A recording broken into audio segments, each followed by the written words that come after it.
and welcome to the New York Sports Show, your number one New York sport podcast. I'm your host, Dominic Konowski. So, the NASCAR Wheel and Modified Tour is about to go to the historic Stafford Motor Speedway for the historic Spring Sizzler. And oh boy, will this be an absolutely amazing race. The 49th annual Spring Sizzler will take place this Sunday at Stafford, as this is just a true racing tradition. Winning this race is like winning the Daytona 500.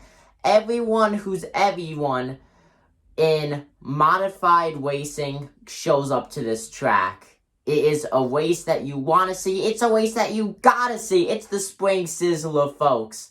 Now, before I get more into this video, I just want to say, check out our new racing website. I'll be in the description down below as we cover all Wheel and Modified Tour news and all Connecticut local track racing news as well. NYSS Race Day is taking off, folks. Hopefully you could be part of that.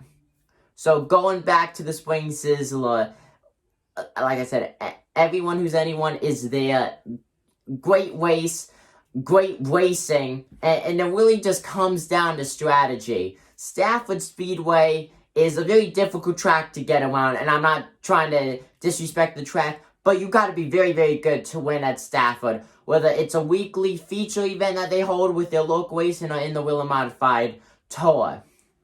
So with that said, strategy is everything. We may see green flag pit stops, depending how the cautions will drop, if there will be any cautions. But one thing is for sure is the car. Will the car be able to last up? The Spring Sizzler could take out drivers from engine failures to really anything mechanical failure that you could think of. And I feel like that's the biggest thing about the Spring Sizzler. It is a test on the driver and also on the car and the team, because they're the one who prepares the car.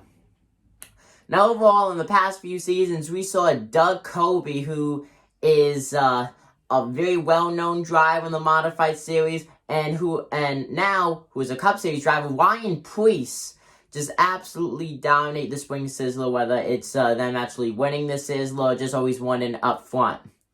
Now, that does not mean that they will win the Spring Sizzler, but definitely they will be in contention, especially Ryan Preece, started his modified racing career at Stafford. Like I said, he is now in the Cup Series, so he really took off with that, and I absolutely love that.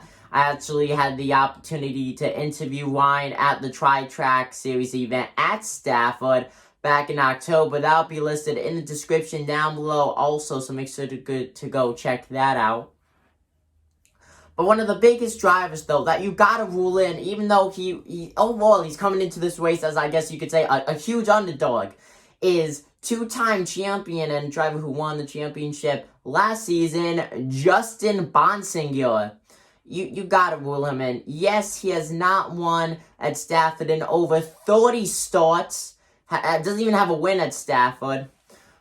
But he is a very consistent driver. He's a very good driver. Just because he has not won at Stafford does not mean that he will never win at Stafford. Overall, like I said, Stafford, very hard track to win at.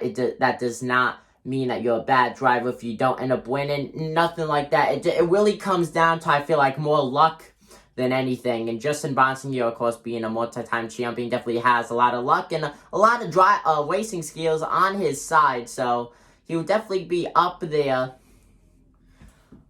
You also got to look out for some local guys. There's some drivers who race the week in and week out, like Keith Rocco and Ronnie Williams going for that win.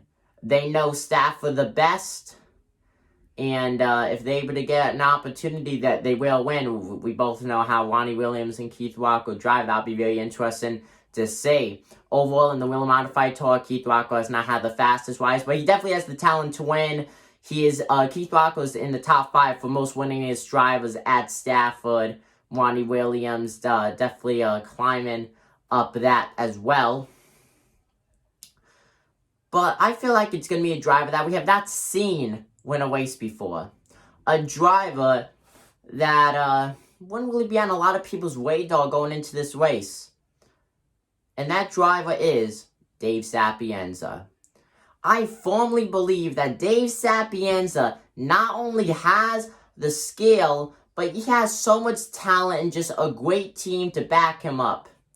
Overall, he performs good at Stafford, and I feel like he's definitely going to be the upset winner. Now, to some, it may not be considered an upset, but with this, though, this would also be Dave Sapienza's first ever Wheel and Modified Tour win. So, in a way, you could consider that an upset. But also, another big thing that you got to look at is weather. Right now, as I'm making this video, this race is taking place on Sunday. This is 60% chance of rain right now in Stafford Springs, Connecticut for Sunday. Will weather play into effect? Will the race end up having to end early? Will it truly come down to who's leading lap by lap? We will see some of the most intense battles that you could ever see if this race starts before it starts raining. And if it does start raining, will the race have to stop and end up ending, or will there be a very long rain delay?